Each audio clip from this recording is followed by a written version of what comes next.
Arab's people told him, no, we saw the ambush. He didn't lose. You lost. You cheated. Give us 100 camels.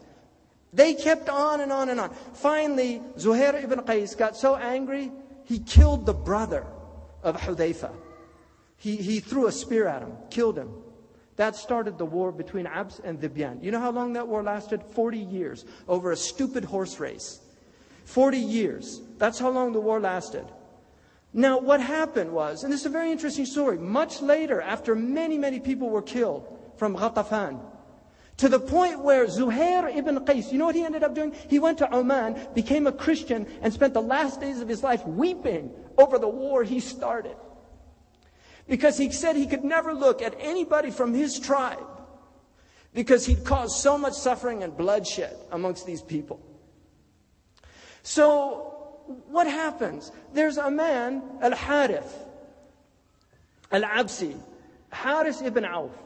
This man, he asked his cousin, Kharija bin Sinan. He asked him, which tent of the Arabs do you think would not let me marry his daughter? And he said, definitely Aus al-Ta'i. He'd never let you marry his daughter. So what's he do? This is typical male problem. He gets on his camel and he heads for this guy's tent to ask for his daughter. Of all it's the thing that he can't get, that's the thing he wants. This is the human problem. So he gets there, and this man, Aus, comes out, and he says, An'am sabahan. He says, An'am sabahan. Good morning, good morning. He said, what are you doing up here, Ya Sayyid al-Arab? He said, I want to marry your daughter. He said, get the hell out of here. Right? I mean, really, that's pretty much what he said.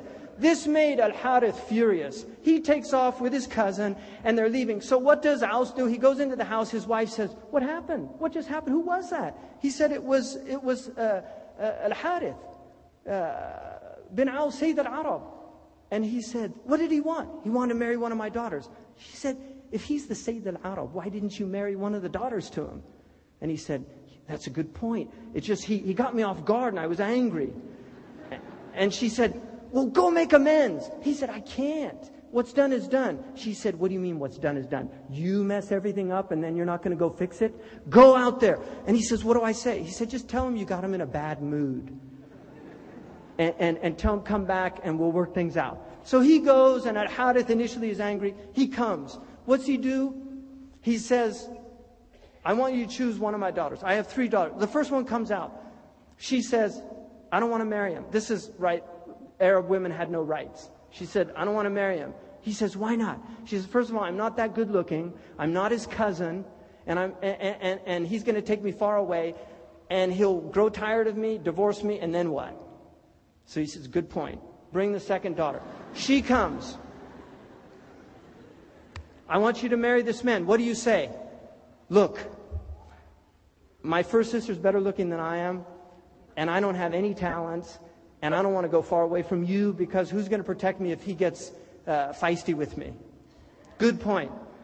Finally, the hope is on the last daughter, the little one. Her name Buhaysa. She comes in, and he says, listen, Al-Harith wants to marry you. What do you say? She said, well, given that I'm the most attractive of my sisters, I'm extremely talented, and I have a most distinguished father, I don't see how he could refuse me. And then, if he treats me badly, God will definitely let him have it. So he says, great. He tells her, they get married. As they're moving out, they set up a tent next to the house. He goes in to consummate the marriage. And that's a nice word for things people do on their wedding night. So when he gets in there, she says, what kind of a woman do you take me for? We're right next to my father and my brothers.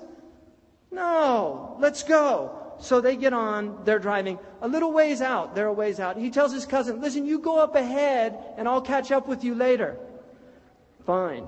He stops sets up the tent. And she says, what kind of a woman do you think I am? I mean, this is the way people that take women in wars behave. Take me to your home, slaughter sheep, make a big festival. And he thinks, this is a high-minded woman. So he takes her, and then his cousin says, hey, listen, did you do what you wanted to do? And he said no, and he explains him. And so they get back. He does a big festival. When it's all done, he comes in. how's things now? She said, I want to ask you one question. What kind of a man are you? Because I thought you were a man of honor, but I want to ask you one question. How is it that you can delight in women when there are people, Arabs right now, killing each other over a horse race? She said, go out, if you want me as a wife, go out and spread peace amongst these men and end this bloodshed.